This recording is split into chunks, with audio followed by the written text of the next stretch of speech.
الحمدللہ رب العالمین والصلاة والسلام علی سید الانبیاء والمرسلین وعلی آلہ واصحابہ اجمعین۔ قرآن مجید پارہ نمبر 12۔ محترم ناظرین، آج ہم پارہ نمبر 12 کا مطالعہ کریں گے۔ یہ پارہ 3 عظیم سورتوں پر مشتمل ہے: سورہ ہود آیت 6 تا آخر، سورہ یوسف مکمل اور سورہ الرعد آیت 1 تا 18، اور ان میں ایمان، صبر، توکل اور نبوت کے عظیم واقعات بیان ہوئے ہیں۔ سورہ ہود آیت 6 تا 123۔ سورہ ہود مکہ مکرمہ میں نازل ہوئی اور اس میں 123 آیات ہیں۔ یہ سورت انبیاء کرام کے واقعات سے بھرپور ہے۔ نبی کریم صلی اللہ علیہ وسلم نے فرمایا، ہود اور اس جیسی سورتوں نے مجھے بوڑھا کر دیا، کیونکہ اس میں حق کے راستے پر ثابت قدم رہنے کا حکم ہے۔ آیت 6، رزق کی ضمانت۔ وَمَا مِن دَابَّةٍ فِي الْأَرْضِ إِلَّا عَلَى اللَّهِ رِزْقُهَا۔ ترجمہ: اور زمین میں کوئی چلنے والا نہیں مگر اس کا رزق اللہ کے ذمے ہے۔ وہ اس کی قیام گاہ اور اس کی امانت گاہ یعنی قبر کو جانتا ہے۔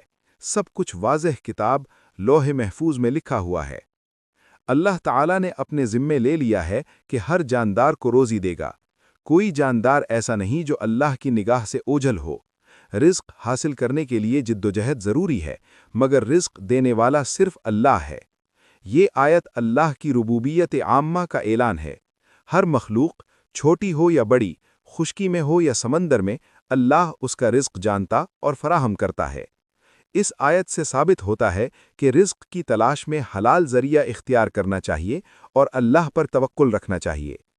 آیت 112، استقامت کا حکم۔ فَاسْتَقِمْ كَمَا أُمِرْتَ وَمَنْ تَابَ مَعَكَ وَلَا تَطْغَوْا۔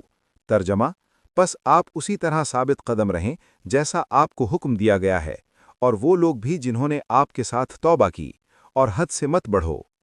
یہ آیت قرآن کی سب سے جامع آیات میں سے ہے۔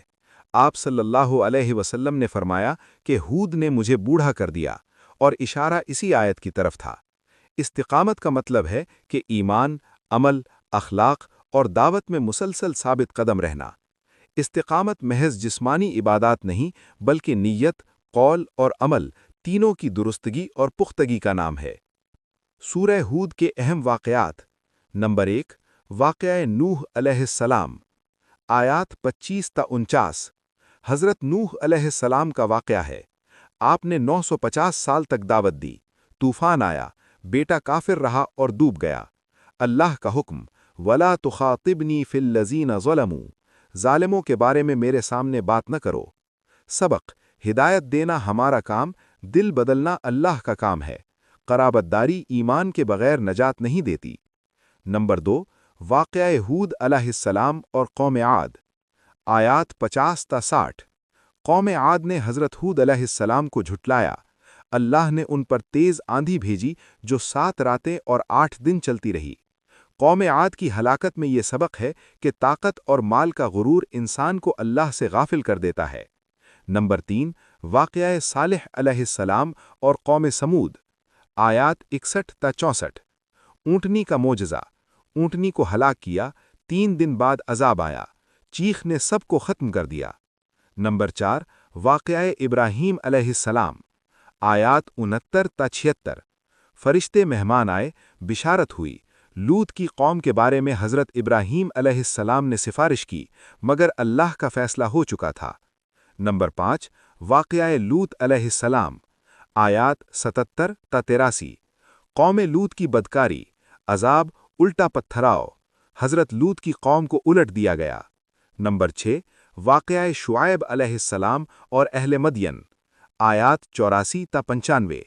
ناپ تول میں کمی کی برائی، حضرت شعیب علیہ السلام نے آواز اٹھائی، قوم نے انکار کیا، زلزلہ نے انہیں ہلاک کر دیا۔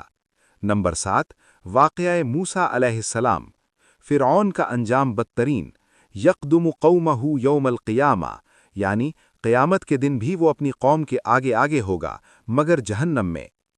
سورہ یوسف، اللہ تعالیٰ نے اس سورت کو احسن القصص کہا ہے۔ آیت 3، سورہ یوسف واحد سورت ہے جو مکمل طور پر ایک واقعے کو بیان کرتی ہے۔ اس میں 111 آیات ہیں اور یہ مکہ میں اس وقت نازل ہوئی جب نبی صلی اللہ علیہ وسلم پر غم کے پہاڑ ٹوٹ رہے تھے۔ کہا جاتا ہے کہ جب قریش نے یہود کے کہنے پر نبی سے یوسف علیہ السلام کا قصہ پوچھا تو یہ پوری صورت نازل ہوئی۔ یہ پوری صورت صبر، ایمان، پاک دامنی اور انجام خیر کا پیغام ہے۔ آیت 1 تا 4 سورت کا آغاز الف لام را تلک آیات الکتاب المبین انا انزلناہ قرآنا عربیا لعلکم تعقلون نحن نقص عليك احسن القصص بما اوحينا اليك هذا القرآن وان كنت من قبله لمن الغافلين۔ ترجمہ الف لام را، یہ واضح کتاب کی آیات ہیں، ہم نے اسے عربی قرآن اتارا تاکہ تم سمجھو۔ ہم آپ کو بہترین قصہ سناتے ہیں اس قرآن کے ذریعے جو ہم نے آپ کی طرف وحی کیا، حالانکہ اس سے پہلے آپ ان واقعات سے بے خبر تھے۔ احسن القصص اس لیے کہا کیونکہ اس میں حکمت، معزت، رحمت، آزمائش، صبر اور نتیجے کا ایک مکمل نقشہ ہے۔ آیت 4 خواب کا قصہ اذ قال یوسف لأبیہ یا ابت انی رأیت 11 کوکبا والشمس والقمر رأیتہم لی ساجدین۔ ترجمہ یاد کرو جب یوسف نے اپنے باپ سے کہا، ابا جان میں نے 11 ستارے، سورج اور چاند کو دیکھا، انہیں اپنے سامنے سجدہ کرتے دیکھا۔ 11 ستاروں سے مراد یوسف علیہ السلام کے 11 بھائی، سورج سے باپ اور چاند سے ماں مراد ہے۔ حضرت یعقوب علیہ السلام نے فوراً سمجھ لیا کہ یہ خواب سچا ہے۔ آیت 5 حضرت یعقوب علیہ السلام نے فرمایا، اپنا خواب بھائیوں کو نہ بتاؤ، اس میں سبق ہے کہ اچھی نعمتوں کو پوشیدہ رکھیں، حسد سے بچیں۔ آیت 10 تا 18 کنویں کا واقعہ بھائیوں نے سازش کی، یوسف کو کنویں میں ڈالا، باپ کے پاس جھوٹا خون لگا قمیض لے گئے۔ آیت 18 کا ترجمہ حضرت یعقوب علیہ السلام نے کہا فصبر جمیل، تو صبر جمیل ہی بہتر ہے، اور اللہ ہی مدد دینے والا ہے اس بات پر جو تم بیان کرتے ہو۔ صبر جمیل وہ صبر ہے جس میں شکایت نہ ہو، گھبراہٹ نہ ہو اور اللہ پر کامل بھروسہ ہو۔ آیت 21 تا 22 مصر میں آمد قافلے نے یوسف کو نکالا اور مصر میں بیچ دیا، عزیز مصر نے خریدا۔ آیت 22 کا ترجمہ وَلَمَّا بَلَغَ أَشُدَّهُ آتَيْنَاهُ حُكْمًا وَعِلْمًا، جب وہ اپنی جوانی کو پہنچے تو ہم نے انہیں حکمت اور علم عطا کیا۔ یہ آیت بتاتی ہے کہ علم و حکمت اللہ کی طرف سے ملتے ہیں، تقوی اور ایمان ان کی بنیاد ہے۔ آیت 23 تا 29 زلیخا کا فتنہ وَرَاوَدَتْهُ الَّتِي هُوَ فِي بَيْتِهَا عَن نَفْسِهِ، عورت نے یوسف کو بہکانا چاہا، یوسف نے کہا معاذ اللہ، اللہ کی پناہ۔ آیت 24 وَلَقَدْ هَمَّتْ بِهِ وَهَمَّ بِهَا لَوْلَا أَنْ رَأَى بُرْهَانَ رَبِّهِ، اس نے یوسف کا ارادہ کیا اور یوسف بھی کرتے اگر اپنے رب کی دلیل نہ دیکھتے۔ مفسرین کا اتفاق ہے کہ یوسف نے کوئی گناہ نہیں کیا۔ برہان رب سے مراد اللہ کی خاص حفاظت اور نبوت کا نور تھا جس نے انہیں بچا لیا۔ ایک خوبصورت، طاقتور اور اقتدار والی عورت کے سامنے ایک غلام اور پھر بھی پاک دامنی، یہی یوسف علیہ السلام کا عظیم امتحان تھا۔ یہ واقعہ ہمیں سکھاتا ہے کہ پاک دامنی اللہ کی مدد سے ممکن ہے۔ آیت 33 یوسف کی دعا قال رب السجن احب الی مما یدعوننی الیہ۔ ترجمہ یوسف نے کہا اے پروردگار، قید مجھے زیادہ پسند ہے اس بات سے جس کی طرف یہ مجھے بلا رہی ہے۔ یہ آیت ایمان کی بلندی کا منارہ ہے۔ گناہ سے بچنے کے لیے تکلیف کو ترجیح دینا اصل ایمان ہے۔ آیت 36 تا 42 قید خانے میں 2 قیدی ساتھ آئے، خواب پوچھا، یوسف نے تعبیر دی، ایک کی موت ہوئی، ایک آزاد ہوا، لیکن وہ بھول گیا۔ یوسف کئی سال قید میں رہے۔ آیت 42 فَأَنْسَاهُ الشَّيْطَانُ ذِكْرَ رَبِّهِ، پس شیطان نے اسے اپنے رب کا ذکر بھلا دیا، پس یوسف کئی سال قید میں رہے۔ سبق اسباب کی بجائے اللہ پر توکل۔ یوسف نے آزادی کی امید انسان پر رکھی تھی، مگر اللہ نے چاہا کہ وہ صرف اللہ پر توکل سیکھیں۔ آیت 47 سے 57 بادشاہ کا خواب اور یوسف کی رہائی۔ بادشاہ نے 7 موٹی گائیں اور 7 دبلی گایوں کا خواب دیکھا۔ یوسف کو بلایا گیا، انہوں نے تعبیر دی، 7 سال خوشحالی، پھر 7 سال قحط۔ آیت 55 قال اجعلنی علی خزائن الارض انی حفیظ علیم۔ یوسف نے کہا مجھے زمین کے خزانوں پر مقرر کر دے، میں حفاظت کرنے والا اور جاننے والا ہوں۔ اپنی خود ستائی جائز ہے جب اس میں عوام کی فلاح ہو اور غرور نہ ہو۔ یوسف علیہ السلام نے یہ اس لیے کہا کیونکہ وہ واقعی اس قابل تھے اور حالات کی ضرورت تھی۔ آیت 58 سے 87۔ بھائیوں سے ملاقات۔ بھائی مصر میں غلہ لینے آئے۔ یوسف علیہ السلام نے پہچان لیا مگر وہ نہ پہچان سکے۔ بنیامین کو رکھ لیا، بھائی واپس گئے۔ آیت 87۔ وَلَا تَيْأَسُوا مِن رَوْحِ اللَّهِ إِنَّهُ لَا يَيْأَسُ مِن رَوْحِ اللَّهِ إِلَّا الْقَوْمُ الْكَافِرُونَ۔ اللہ کی رحمت سے مایوس نہ ہو کیونکہ اللہ کی رحمت سے صرف کافر ہی مایوس ہوتے ہیں۔ آیت 90 سے 92۔ یوسف کا انکشاف۔ قَالُوا أَإِنَّكَ لَأَنْتَ يُوسُف قَالَ أَنَا يُوسُف۔ انہوں نے کہا کیا تم یوسف ہو؟ یوسف نے فرمایا میں یوسف ہوں۔ آیت 92۔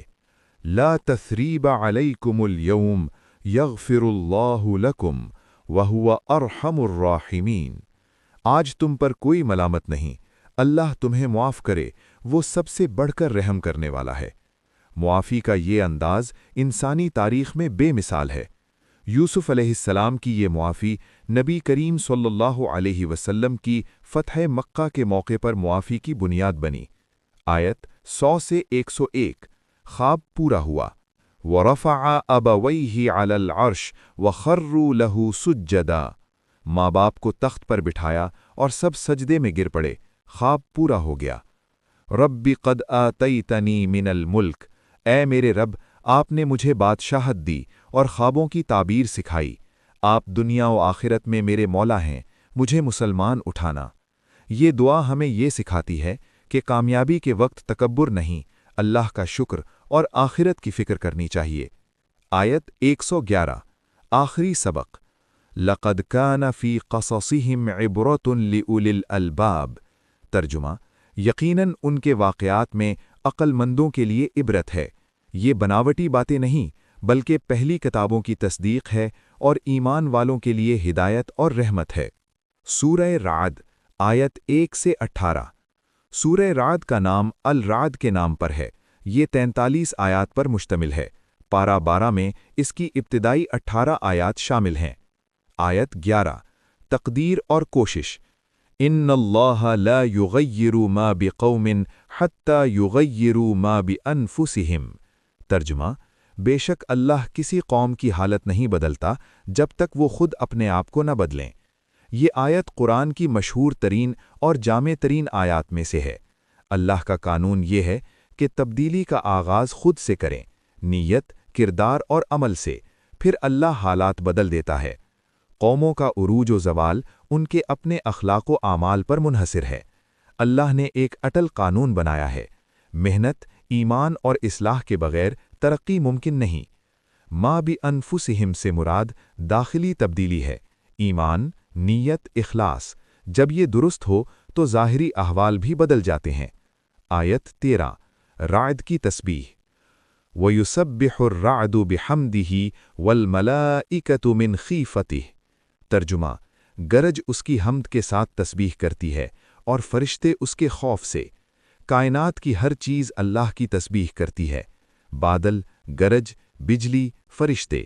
صرف انسان ہے جسے اختیار دیا گیا ہے۔ پارہ 12 کا ہمارے لیے پیغام۔